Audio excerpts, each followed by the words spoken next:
মাছুংখা everyone মই লক্ষ্য পুনৰবাৰ সকলোকে স্বাগতম জনাইছো আজিৰ এই ভিডিঅ'টোত আমি ডিসকাস কৰিম আসাম পুলিচৰ কাৰণে কেনেধৰণে আমি প্ৰস্তুতি চলাব লাগে কোৰ পৰা আমি পঢ়িব লাগে কোনখন বুক আমাৰ কাৰণে বহুত বেছি ইম্পৰ্টেন্ট হ'ব প্ৰত্যেকটো সাবজেক্টৰ কাৰণে কোনখন বুক আমি ফলো কৰিব লাগে আৰু লগতে কোৰ পৰা আমি পঢ়িলে এনেকুৱাকে আমি পঢ়িব পাৰো যাতে বেলেগকে আমি এটা সিঙ্গল শব্দ এক্সট্ৰাকে চাব লগা নহয় সেই সম্পৰ্কে ডিসকাস কৰিম আমি সকলোৱে গম পাওঁ যে আসাম পুলিচৰ ৰিসেন্টলি ভ্যাকেন্সি আহিছে আৰু পোষ্টৰ সংখ্যা আগতকে বহুত কম ওলাইছে মুখ্যমন্ত্ৰী মহোদয়ে যিমানটা পোষ্ট ওলাব বুলি আমাক কৈছিলে তাতকে পোষ্টৰ সংখ্যা বহুত বেছি কম আৰু হেতু কাৰণে কম্পিটিশন বহুত বেছি হ'ব সেই কাৰণে আমি ৰিটেন এক্সামৰ কাৰণে এনে ধৰণে প্ৰস্তুতি চলাব লাগিব যাতে যদি মই এবিইউবি কনষ্টেবলৰ কথা ক'বলৈ যাওঁ আমাৰ 100টা কোৱেশ্চন থাকিব আৰু তাতে আধা মাৰ্ককে থাকিব 0.5 কে মাৰ্কছ থাকিব সেই কাৰণে 50 নম্বৰ আমাৰ আহিব আমাৰ টাৰ্গেটটো এনেকুৱা হ'ব লাগিব যাতে যোৱাবাৰ আমি দেখা পাইছিলো যি সকলে ৰিটেনত 26 ৰ পৰা 30 স্কোৰ কৰিছে তেখেতসকলৰ ফাইনেল লিষ্টত সিলেকশনৰ কাৰণে অসুবিধা হৈছে মই ফিজিকেলৰ বিষয়ে বৰ্তমান ক'বলৈ যোৱা নাই হেতু আপোনালোকে ফিজিকেল প্ৰেক্টিস কৰি আছে মই কৈছো ৰিটেন এক্সামৰ কাৰণে তো যেটো আমাৰ 50 মাৰ্ক আহিব 50 মাৰ্কছ আহিব তাৰ ভিতৰত যদিহে আপোনালোকে মাত্ৰ 26 বা 30 বা 31 32 স্কোৰ কৰে তেনেহলে ফাইনেল লিষ্টত সিলেকশন হ'বলৈ অসুবিধা হৈ যায় সেই কাৰণে আমাৰ টাৰ্গেটটো ইমানটো মান হ'ব লাগিব যাতে 50 ভিতৰত আমি 45 প্লাস টাৰ্গেট কৰিব পাৰো আমাৰ টাৰ্গেটটো পুনৰবাৰ কৈছো 50ৰ ভিতৰত 45 প্লাস থাকিব তাৰ মানে যদি 100টা কোৱেশ্চন আছে আমি 90টা কোৱেশ্চন কাৰেক্ট কৰিম তেতিয়া আমাৰ মাৰ্কসটো 45 হ'ব ঠিক আছে আৰু এটলিষ্ট আপোনালোকে যদি 45 স্কোৰ কৰিব নোৱাৰে তেনেহলে 42 43 ভিতৰত নিজৰ মাৰ্কসটো আনিব লাগিব ৰিটেনত তেতিয়াহে আপোনালোকৰ ফাইনেল লিষ্টত নিৰ্ভয় থাকিব পাৰিব একো চিন্তা নোহোৱাকে ভয় নোহোৱাকে থাকিব পাৰিব যে আপোনালোকৰ ফাইনেল লিষ্টত নামটো আহিব কাৰণ এবাৰ বহুতে মোক যেতিয়া এক্সাম যেতিয়া ৰিজাল্ট দিলে তেতিয়া বহুতে নিজৰ মাৰ্কস বিলাক শেয়াৰ কৰিছে যে তেখেতসকলৰ ৰিটেনত 31 32 28 তেনেকুৱা ধৰণৰ মাৰ্কস স্কোৰ কৰিছিলে গতিকে তেখেতসকলৰ ফাইনেল লিষ্টত আহিবলৈ অলপমান অসুবিধা হৈ গৈছিলে গতিকে সেই সম্পৰ্কে ডিসকাস কৰিম কেনেকে পঢ়িলে আমি 50 ভিতৰত 45 প্লাস স্কোৰ কৰিব পাৰো আৰু একে এসআই কাৰণে মই কৈ আছো বৰ্তমান এসআই টো আমাৰ টাৰ্গেট একে হ'ব যে আমাৰ 100 মাৰ্কস আহিব 100টা কোৱেশ্চন থাকিব তো আমাৰ টাৰ্গেটটো একে 90 প্লাস আমাৰ স্কোৰ কৰাটো টাৰ্গেট হ'ব ঠিক আছে আৰু তাৰ কাৰণে আমাৰ সময় আছে আমি সেই সময়কত যদি ভালকে ফোকাস কৰি পিনি নিজৰ সিলেবাসটো যদি ভালকে ফোকাস কৰো তেনেহলে নিশ্চয় আমাৰ এক্সামিনেশন আমি ভাল কৰিব পাৰিম আৰু এইখিনিতে মই এটো কথা কৈ দিও যেতিয়া আসাম পুলিচৰ প্ৰিপাৰেচনৰ কথা কওঁ তেতিয়া বহুতে আমি সদায় যত হলো আপোনালোকে যাৰ পৰা যদি প্ৰিপাৰেচনৰ প্ৰস্তুতিৰ ৰিটেন এক্সামৰ কথা কয় সদায় সকলোৱে আপোনালোকৰ প্ৰিভিয়াস ইয়াৰ কোৱেশ্চন বিলাক এনালাইসিস কৰিবলৈ ক'ব যিকোনো এক্সামৰ কাৰণে আপুনি প্ৰস্তুতি চলালে প্ৰিভিয়াস ইয়াৰ কোৱেশ্চন আহে এটা বহুতে আসাম পুলিচ বুলি ক'লে অকল আসাম পুলিচৰ প্ৰিভিয়াস ইয়াৰ কোৱেশ্চনে চাই যদিহে এডিআৰই দেখা পায় বা বেলেগ ডিপাৰ্টমেন্টেল দেখা পায় তেখেতসকলে চাব নিবিচাৰে তেনেকুৱা নকৰিব আচলতে আপোনালোকে অসমৰ গুটেখিনি এক্সামৰ প্ৰিভিয়াস ইয়াৰ কোৱেশ্চন সমূহ চাব কাৰণ বহুত কেটা কোৱেশ্চন এডিআৰইত অহা question exactly same question Assam পুলিচত আপোনালোকে দেখা পাব হেয়া ৰিজনিং এ নহওক কিয় বা আপোনালোকে মেথছৰ কোৱেশ্চন ইংলিশ কোৱেশ্চন যেহেতু মেথছ ইংলিশ ৰিজনিং এই তিনটা সাবজেক্ট মই নিজে কভাৰ কৰো তো তাত মই এনেকুৱা বহুত কেটা কোৱেশ্চন পাইছো আপোনালোকে ৰিজনিংৰ যদি মই ক'বলৈ যাওঁ পেপাৰ ফোল্ডিং যোনটো আছিলে এডিআৰই টো একে কোৱেশ্চন আহিছে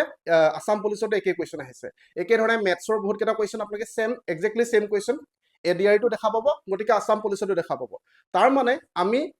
এডিআৰই যি 10খন পেপাৰ হয় গ্ৰেড 3 আৰু গ্ৰেড 4 মিলি পিনি 10খন পেপাৰ বৰ্তমানলৈকে আছে এডিআৰই 1 ৰ 5খন পেপাৰ এডিআৰই 2 5খন পেপাৰ গুটে প্ৰিভিয়াস ইয়াৰ কোৱেশ্চন সমূহ আমি এনালাইসিস কৰিব লাগিব সিলেবাসখন কি হয় এবিইউবি কনষ্টেবলৰ কাৰণে আমি যেতিয়া ৰিজনিংত 20টা কোৱেশ্চন আহিব 10 মাৰ্ক থাকিব 20টা কোৱেশ্চন আহিব আৰু মেথছতো 20টা কোৱেশ্চন আহিব আৰু ইংলিছতো 20টা কোৱেশ্চন আহিব তো এই 20টা যি কোৱেশ্চন আহিব যি সকলে আমাৰ যোৱাবাৰ কোৰ্স পাৰচেজ কৰিছিল আমাৰ পৰা মই আমাৰ মেথছ কোৰ্স আছিল যোৱাবাৰ আৰু ৰিজনিংৰ ফ্ৰী বেটছ আছিল তো তাৰ পৰা যি সকলে কৰিছিল তাৰ পৰা এবাৰ সিলেকশন পোৱা সকলে মোক এনেকে জনাইছে যে আমাৰ মেথছ ৰিজনিং কৰাৰ পিছত তেখেতসকলে 40টা কোৱেশ্চনৰ ভিতৰত 39টা কোৱেশ্চন কৰিবলৈ সক্ষম হৈছিল মই যদিহে পাৰো স্ক্ৰিনশ্বটটো লগাই দিম তেখেতে বৰ্তমান ট্ৰেইনিং কৰি আছেগে বৰ্তমান ফাইনেল লিষ্টত সিলেকশন হল আৰু এবাৰ বৰ্তমান এসআই কাৰণে তেখেতে প্ৰিপাৰেচন কৰিব সো 40টা ভিতৰত যদি 39টা কোৱেশ্চন আপোনালোকে মেথছ ৰিজনিং কৰিব পাৰে আপোনালোকৰ সিলেকশনৰ পৰা কোনো বাধা দিব নোৱাৰে একে ধৰণে আমি ইংলিছতো ফুল মাৰ্কস স্কোৰ কৰিম কাৰণ এবিইউবি কনষ্টেবলৰ ইংলিশ যেনেকুৱা ধৰণৰ আহে বা এসআই তো ইংলিছৰ মাৰ্কস বহুত কম আহিব গতিকে ইংলিছতো আমি ফুল মাৰ্কসে স্কোৰ কৰিবলৈ সদায় চেষ্টা কৰিম এটা আমি পঢ়িম কৰ পৰা যেতিয়া আমি মেথছৰ কথা ক'বলৈ যাওঁ, মেথছৰ কাৰণে আটাইতকৈ বেষ্ট বুক আজি আপোনালোকক মই কৈ দিছোঁ। ইয়াৰ বাহিৰে এইখন বুকৰ বাহিৰে বেলেগকে একো বুক ফ'ল' কৰাৰ প্ৰয়োজন নাই। দুখন বুকৰ কথা ক'ম আপোনালোকে, যিকোনো এখন ল'বও পাৰিব ইচ্ছা কৰিলে বা নল'বও পাৰিব, ঠিক আছে। যদিহে বুকখন লয়, বুকখন ল'ব পাৰিব। যদিহে বুকখন পাৰ্চেছ নকৰে, কেনেকৈ পঢ়িব লাগে সেই সম্পৰ্কে মই ডিছকাছ কৰিম। আটাইতকৈ বেষ্ট বুক হ'ল দুখন বুক ক'ম। এইখন আছে SSC কিৰণ পাব্লিকেশ্যন। এতিয়া আপোনালোকে ক'ব এইখন দেখোন SSC কাৰণেহে বুকছ হয়। মেথছৰ কনচেপ্টবিলাক সকলোতে একেই থাকে আৰু কুৱেশ্যনবিলাকৰ ইয়াত গোটেইবিলাক টাইপ ৱাইজত আছে। সেইকাৰণে এইখন বুক মই বেষ্ট বুলি কৈছোঁ। এইখন মেথছৰ এখন বুক আছে আৰু এখন বুকছ আছে RS আগৰৱাল। এইখন দেখা পাইছে কোৱান্টিটেটিভ এপ্টিটিউড, RS আগৰৱাল হয়, S চান্দে পাব্লিকেশ্যন। গতিকে এই দুখন বুকছ যদিহে আপোনালোকে লয় মেথছৰ কাৰণে স্পেচিয়েলি, ইয়াৰ বাহিৰে বেলেগকে মেথছৰ কুৱেশ্যন এটাও চোৱাৰ প্ৰয়োজন নাই। কিন্তু প্ৰব্লেমটো ইয়াত আহি যায় যে এইকেইখন বুকছ বহুত বেছি কষ্টলি হয়। এইখন বুকৰ প্ৰাইচটো অলমষ্ট 795, ইয়াত MRP লিখা আছে। অনলাইনত কেতিয়াবা অলপমান ডিছকাউণ্ট দিয়ে, তথাপি 600 টকাতকৈ তলত এইখন বুক পাবলৈ অলপমান অসুবিধা হৈ যায়। গতিকে এখন বুকতে 600 ৰুপিজ আমাৰ খৰচ কৰিবলৈ অসুবিধা হৈছে। তাৰোপৰি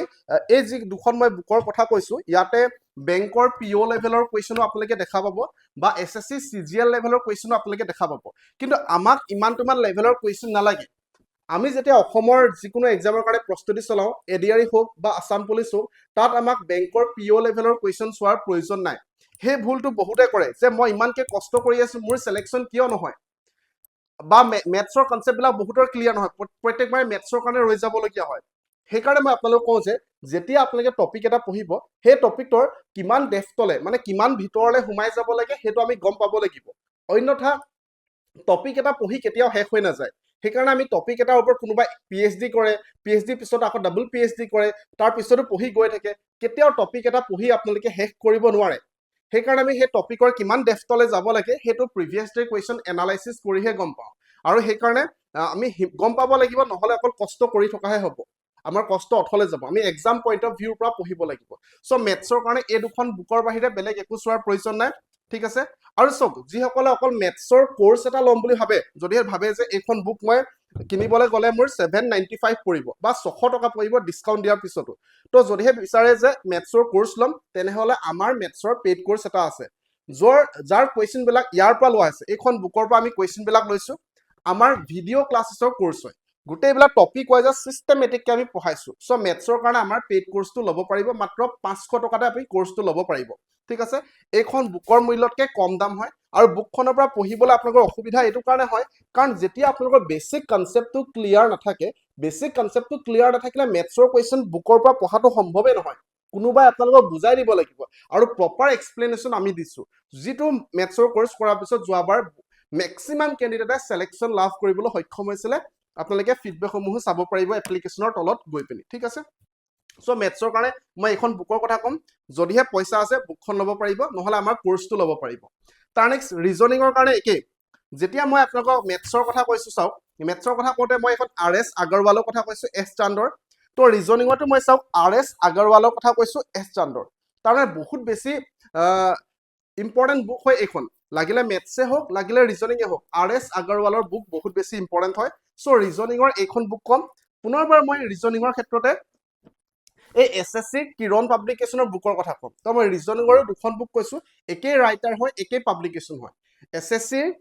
কিৰণ পাব্লিকেশ্যন ৰিজনিঙৰ আৰু S চান্দৰ RS আগৰৱাল। পুনৰবাৰ এইকেইখন বুকৰ দাম বহুত বেছি কষ্টলি হয়, বহুত বেছি দাম হয়, প্ৰায় 600-700 টকা এখন বুকৰ দামেই হয়, ঠিক আছে। চ' ৰিজনিংটো আপোনালোকে ইয়াৰ পৰা পঢ়িব পাৰিব, ইয়াৰ বাহিৰে বেলেগ চাব নালাগে। আৰু গোটেইবিলাক যদিহে আপোনালোকৰ বুক এখন এখন কিনিবলৈ অসুবিধা হয়, ক'ৰ পৰা ল'ব পাৰিব সেই সম্পৰ্কেও ডিছকাছ কৰিমগৈ, ঠিক আছে। তাৰ নেক্সট ইংলিছৰ কাৰণে যদিহে কাৰোবাক সোধে, সকলোৱে এইখন বুকৰ কথা ক'ব, SP বাক্সি। এইখন চাওক ফালি গৈছে ফ্ৰণ্ট পেজটো। SP বাক্সি ইংলিছ বুকৰ কথা ক'ব, নহ'লে বা সকলোৱে ক'ব নিতু মেমৰ ইংলিছ বুকৰ কথা, নহ'লে বা সকলোৱে ক'ব আপোনালোকৰ ৰাণী মেমৰ ইংলিছ বুকৰ কথা। চাওক এইখন।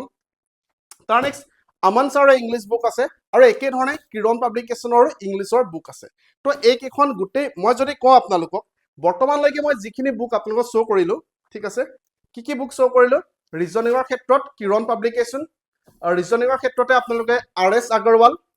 মেথছৰ ক্ষেত্ৰত একে RS আগৰৱাল আৰু কিৰণ পাব্লিকেশ্যন, ইংলিছৰ ক্ষেত্ৰত SP বাক্সি মই শ্ব' কৰিছোঁ, আমান ছাৰৰ বুক শ্ব' কৰিছোঁ, নিতু মেমৰ বুক শ্ব' কৰিছোঁ। তো যদি মই আপোনালোকক কওঁ যে এই যিখিনি বুক বৰ্তমান মই আপোনালোকক শ্ব' কৰিলোঁ, গোটেইবিলাকৰ পৰা best of the best notes লৈ পিনে আমাৰ এটা কোৰ্চ ৰেডি কৰা হৈছে, যিটো কোৰ্চ চোৱাৰ পিছত আপোনালোকে বেলেগকে এটা ছিংগুল শব্দ চোৱাৰ প্ৰয়োজন নাই। আৰু যদিহে আপোনালোকে এই গোটেই ফুল লেন্থৰ কোৰ্চটো ল'ব বিচাৰিছে, আমাৰ লকছটক এপ্লিকেশ্যনটো ডাউনলোড কৰি ল'ব পাৰিব। যদিহে কিবা প্ৰব্লেম পায় আপোনালোকে আমাৰ হোৱাটছএপ নাম্বাৰটো দি দিছোঁ, তাত আপোনালোকে হোৱাটছএপো কৰিব পাৰিব। যদিহে পাৰে হোৱাটছএপ কৰিব, ফোন কৰিলে প্ৰত্যেকটো সময়ত ৰিচিভ কৰিবলৈ অসুবিধা হয়, হোৱাটছএপৰ ৰিপ্লাই মই কৰোঁ, মই নিজে পাৰ্চনেলি ৰিপ্লাই কৰোঁ। চ' এই নাম্বাৰটোত হোৱাটছএপ কৰিব, লকছটক এপ্লিকেশ্যন ডাউনলোড কৰি গোটেই কোৰ্চটো ল'ব পাৰিব। চ' কোৰ্চটো লোৱাৰ পিছত মই এটা কথা আপোনাক গেৰেণ্টি দিব পাৰোঁ যে আপোনালোকে প্ৰত্যেকটো ছাবজেক্ট যেতিয়া পঢ়িব, আপোনালোকৰ অকল পঢ়ি থাকিবলৈ মন যাব। ইমান সহজত বুজোৱা হৈছে। যদিহে কোনোবাই আমাৰ নতুন হয় এই চেনেলটোত, এই ভিডিঅ'টো যদি প্ৰথমবাৰৰ কাৰণে চাইছে, তেখেতসকলে এবাৰ আমাৰ লকছটকৰ ৰিজনিঙৰ ক্লাছ চাওক, তেখেতসকলে মেথছৰ ক্লাছ চাওক, তেখেতসকলে ইংলিছৰ ক্লাছ চাওক। আপোনালোকক মই গেৰেণ্টি দি ক'ব পাৰোঁ যে আপোনালোকৰ এটা এটা ছাবজেক্ট আপোনালোকৰ প্ৰিয় হৈ যাব। ৰিজনিঙো আপোনাৰ প্ৰিয় ছাবজেক্ট হ'ব, মেথছো আপোনালোকৰ প্ৰিয় ছাবজেক্ট হৈ যাব। যদিহে আপুনি মেথছ বৰ্তমানলৈকে বেয়া পাইছে, আপোনাৰ প্ৰিয় ছাবজেক্ট বনাই দিয়াৰ দায়িত্ব মোৰ হয়। আপোনালোকৰ ইংলিছো ফেভৰেট ছাবজেক্ট হৈ যাব। মই এইটো গেৰেণ্টি দিব পাৰোঁ যে এই ফুল লেন্থ কোৰ্চটোৰ মূল্যটো কৈ দিছোঁ। বৰ্তমান একেবাৰে কম মূল্যত ৰখা হৈছে, মাত্ৰ 999 999 টকাত ফুল লেন্থ গোটেইবিলাক। মাত্ৰ এখন বুকো যদি আপোনালোকে কিনিবলৈ যায়, এনেকুৱা ধৰণৰ ভাল বুক এখন আপোনালোকে 600 700 800 টকা পে' কৰিব লাগিব। এতিয়া আমি গোটেই ছাবজেক্টবিলাক মাত্ৰ 999 টকাত প্ৰপাৰ ভিডিঅ' এক্সপ্লেনেশ্যনৰ সৈতে দিবলৈ চেষ্টা কৰিছোঁ। এতিয়া বহুতে ক'ব যে ইয়াতকে কম দামতো ক'ৰবাত কোৰ্চ পায়। কম দামত কোৰ্চ পাব, আপোনালোকে সকলো ছাবজেক্ট থকা এখন কিতাপো পাব, যিটো 200-300 টকাতো কিতাপ পাব। কিন্তু কোৱালিটি মেটাৰ কৰে, ৰিচাৰ্চ কৰাটো মেটাৰ কৰে, কিমান কমিটমেণ্ট দিছে সেইটো মেটাৰ কৰে। এতিয়া মই সেইকাৰণে কোৰ্চ এটা লগালগ লঞ্চ কৰা নাই। যিদিনাখন এডভাৰটিজমেণ্ট আহিছে সেইদিনাখন লঞ্চ কৰা নাই। বহুতে ৰিকুৱেষ্ট কৰিছে লঞ্চ কৰিবলৈ, কিন্তু আমি লঞ্চ কৰা নাই। কাৰণ মই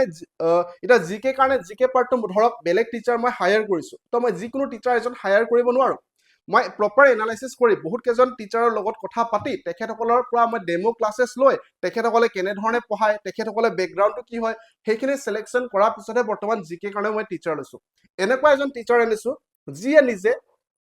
ADRE এক্সামিনেশ্যন ক্লিয়াৰ কৰিছে, ADRE হায়াৰ ছেকেণ্ডেৰী পষ্টটো ক্লিয়াৰ কৰিছে, ADRE গ্ৰেজুৱেশ্যন পষ্টটো ক্লিয়াৰ কৰিছে, SI পষ্টটো ক্লিয়াৰ কৰিছে, SR ৰিটেন ক্লিয়াৰ কৰিছে, বা তেখেতে GT PGTও ক্লিয়াৰ কৰিছে, গ্ৰেজুৱেট টিচাৰো ক্লিয়াৰ কৰিছে, পষ্ট গ্ৰেজুৱেট টিচাৰো ক্লিয়াৰ কৰিছে। গতিকে তেনেকুৱা টিচাৰ বৰ্তমান হায়াৰ কৰিছোঁ। 3টা ছাবজেক্ট মই নিজে পঢ়াম, মেথছ, ৰিজনিং, ইংলিছ। এইটো মই গেৰেণ্টি দিব পাৰোঁ যে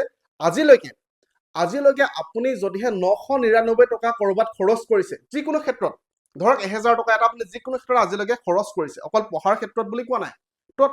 যিমান ভাল বস্তুৰ ওপৰত আপুনি খৰচ কৰিছে, তাৰপিছত যেতিয়া আপুনি ক্লাছেছবিলাক চাব, আমাৰ কোৰ্চৰ ক্লাছেছবিলাক চোৱাৰ পিছত আপুনি নিজে ক'ব যে আটাইতকৈ বেষ্ট যদিহে মই খৰচ কৰিছোঁ ক'ৰবাত, আটাইতকৈ বেষ্ট যদি ইনভেষ্টমেণ্ট হয়, এইটো হয় আপোনাৰ। মই এইটো আপোনাক গেৰেণ্টি দিব পাৰোঁ যে ইয়াৰ বাহিৰে আপোনালোকে এটা ছিংগুল শব্দ এক্সট্ৰাকৈ চোৱাৰ প্ৰয়োজন নাই। প্ৰত্যেকটো ছাবজেক্টৰ কাৰণে গোটেইখিনি আমি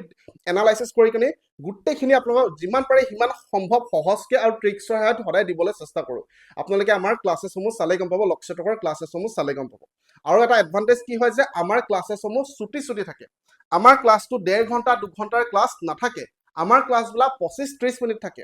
তো ছুটি ক্লাছ মানে যে ইনফৰমেশ্যন কমকৈ আছে, কনচেপ্ট কমকৈ আছে, তেনেকুৱা নহয়। ছুটি ক্লাছ এইটো কাৰণে, কাৰণ আমাৰ ক্লাছৰ মাজত এক্সট্ৰা ডিছকাশ্যন একো কৰা নহয়, পইণ্ট ৱাইজত মাত্ৰ ক্লাছটোহে কনচেপ্টটোহে ক্লিয়াৰ কৰাৰ ওপৰত ফ'কাছ কৰা হয়। চ' যদিহে আপোনালোকে ল'ব বিচাৰিছে, তেনেহ'লে আমাৰ এই ফুল লেন্থৰ কোৰ্চটো বৰ্তমান 999 টকাত 999ত ল'ব পাৰিব। পিছত দামটো বাঢ়ি যাব। তো প্ৰথমৰ কাৰণে মই দামটো কমকৈ ৰাখিছোঁ, কাৰণ গোটেই ছাবজেক্টবিলাক ইমান কমত দিয়াটো অলপমান কষ্ট হৈ যায় আমাৰ কাৰণে, কাৰণ আমি GST দিবলগীয়া হয়, ঠিক আছে, এপ্লিকেশ্যন চাৰ্জেছ দিব লগা হয়, পেমেণ্ট গেটৱে চাৰ্জেছ দিব লগা হয়। বাৰু এইখিনি বেলেগ কথা। এইখিনিতে মোৰ এইটো কথা ক'বলৈ থাকি গৈছে আচলতে, কাৰণ মোক বহুতে প্ৰশ্ন কৰিব যে মই অলৰেডি আপোনাৰ মেথছ আৰু ইংলিছৰ কোৰ্চটো লৈছোঁ, চ' আমাক কিবা এটা এক্সট্ৰা ডিছকাউণ্ট দিয়ক। সেইটো কাৰণে যিসকলে আমাৰ মেথছ আৰু ইংলিছৰ কোৰ্চটো অলৰেডি লৈছে, এনে আমাৰ এই ফুল লেন্থৰ কোৰ্চটো বৰ্তমান 999 হয়। যিসকলে আগৰ আমাৰ মেথছ আৰু ইংলিছৰ কোৰ্চ লৈছে, তেখেতসকলে 649ত কোৰ্চটো ল'ব পাৰিব।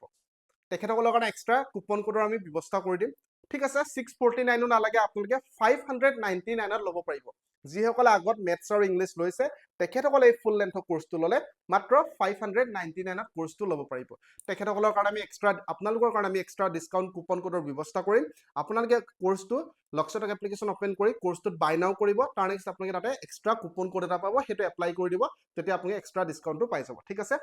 সো এইখিনি আসলে বেলেগ দিনাখন মই এটা সাবজেক্টৰ ডিটেইলছ সিলেবাসটো আমি ডিসকাস কৰিবলৈ চেষ্টা কৰিম পুনৰবাৰ কৈছো আজিলৈকে যদি আপোনালোকে কিবা কোৰ্স লাগিলে আপুনি কোৰ্সে কিবা পাৰচেজ কৰক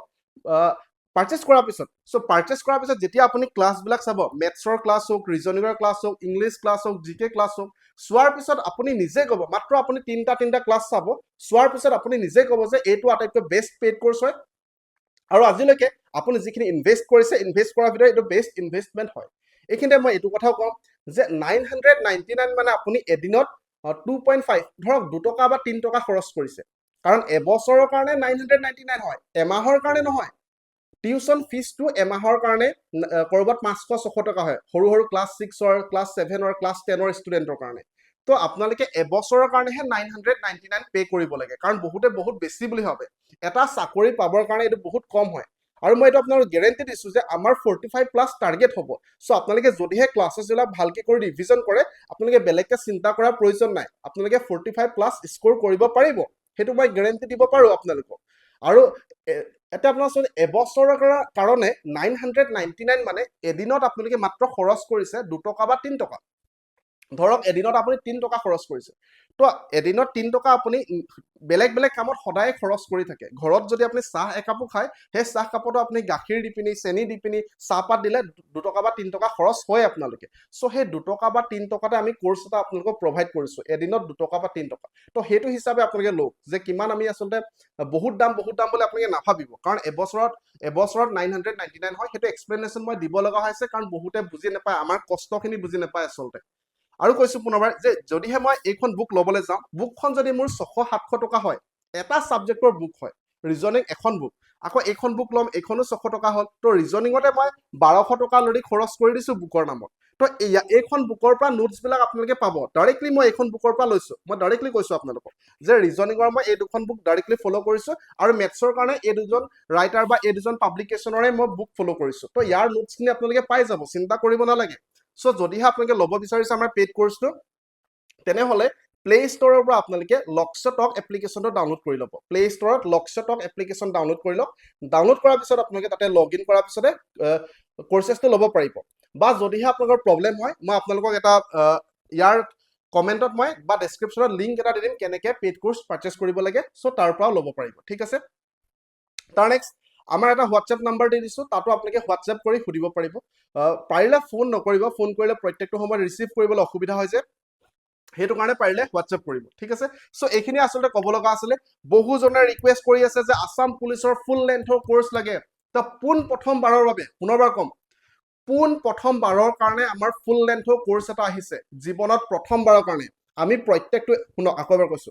জীৱনত প্ৰথমবাৰৰ কাৰণে আমি প্ৰত্যেকটো এক্সামৰ কাৰণে কোৰ্সেছ লঞ্চ নকৰো আজিলৈকে ফুল লেন্থৰ কোৰ্স আমি লঞ্চ কৰা নাই কাৰণ যদিহে মই আপোনালোকক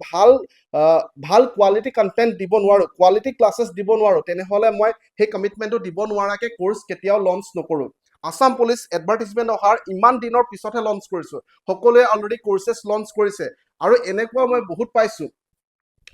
মোৰ ওচৰত এনেকুৱা দুজন ষ্টুডেন্টস আহিছে এসপায়াৰেন্ট আহিছে যিয়ে 3500 দি পিনি অসমৰে পেইড কোৰ্স পাৰচেজ কৰিছে ফুল লেন্থৰ এডিআৰই কাৰণে তাৰ পিছত হেতু বেয়া পোৱাৰ পিছত আমাৰ তাত আহিছে মেথছ আৰু ইংলিছৰ কোৰ্স কৰিবলৈ আৰু আমাৰ মেথছ আৰু ইংলিছৰ কোৰ্স কৰি ভাল পাইছে তেখেতসকলক মই এক্সট্ৰাকে ডিসকাউন্ট দিয়াৰ ব্যৱস্থাও কৰিছিল কাৰণ অলৰেডি বহুত দামত কোৰ্স পাৰচেজ কৰিছে সো আপোনালোকে যদি বেলেগ এটা কোৰ্সও পাৰচেজ কৰিছে সো আপোনালোকে যদি কিনোবা এটা কোৰ্স পাৰচেজ কৰাৰ পিছত সেই কোৰ্সটো যদি ভাল পোৱা নাই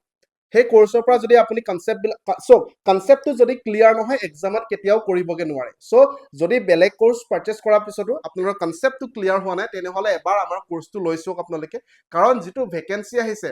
প্ৰত্যেকবাৰে এনেকুৱা ভ্যাকেন্সি আহি নাথাকে চাকৰি সুবিধাটো প্ৰত্যেকবাৰে আহি নাথাকে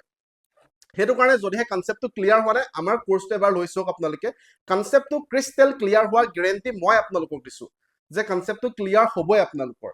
সো হেতু হিচাপে আপোনালোকে ল'ব পাৰিব লক্ষ্যটক এপ্লিকেশন ডাউনলোড কৰি বাকি বহুত বেছি শুভেচ্ছা জ্ঞাপন কৰিছো এইখিনিতে মই এইটো কথা কম যে 15 দিনৰ মই চেলেঞ্জ এটা দিছিলো আপোনালোকক আপোনালোকে সেই চেলেঞ্জটো লৈছেনে 3টা চেলেঞ্জ দিছিলো আপোনালোকক ৰাতিপুৱা সদায় শুই উঠি এটলিষ্ট 5 কিলোমিটাৰ ৱাকিং কৰিব যাব বা ৰানিং কৰিব পাৰিব যে খোজ কাঢ়িব নহলে দৌৰিব মই নিজে কৰি আছো অলমোষ্ট মোৰ যোৱা 10 নে 11 দিন হল ডেইলি ৰাতিপুৱা 6টা বজাত যাওঁ বেছি ৰাতিপুৱা নাযাওঁ ঠাণ্ডা বহুত হয় সেইকাৰণে 6টা বজাত উঠি 6.5 কিলোমিটাৰ ডেইলি মই খোজ কাঢ়ি আছো সেকেন্ডটো হল যে আপুনি শুই উঠি নিজকে সদায় পজিটিভ কোটেশন কব যে I will make the best version of me মই মোৰ জীৱন আজিলৈকে যি কেটা জিয়ালো যিমান বছৰ আছিলো তাৰ ভিতৰত 2026 টো 2026 টো মোৰ নিজৰ বেষ্ট ভাৰ্জন বনাম কিয় 15 দিনৰ চেলেঞ্জ দিছিলো কাৰণ আমাৰ 2026 আহিবলৈ 15 দিন সময় আছিলে মই সেই চেলেঞ্জটো দিয়াৰ সময়ত বৰ্তমান আমাৰ প্ৰায় 10-11 দিন সময় আছে সো সেই চেলেঞ্জটো আপুনি ল'ব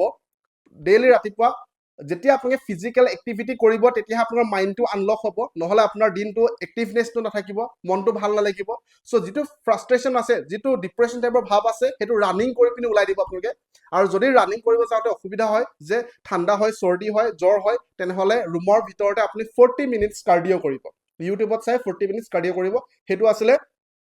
3 নম্বৰ চেলেঞ্জটো আছিলে যে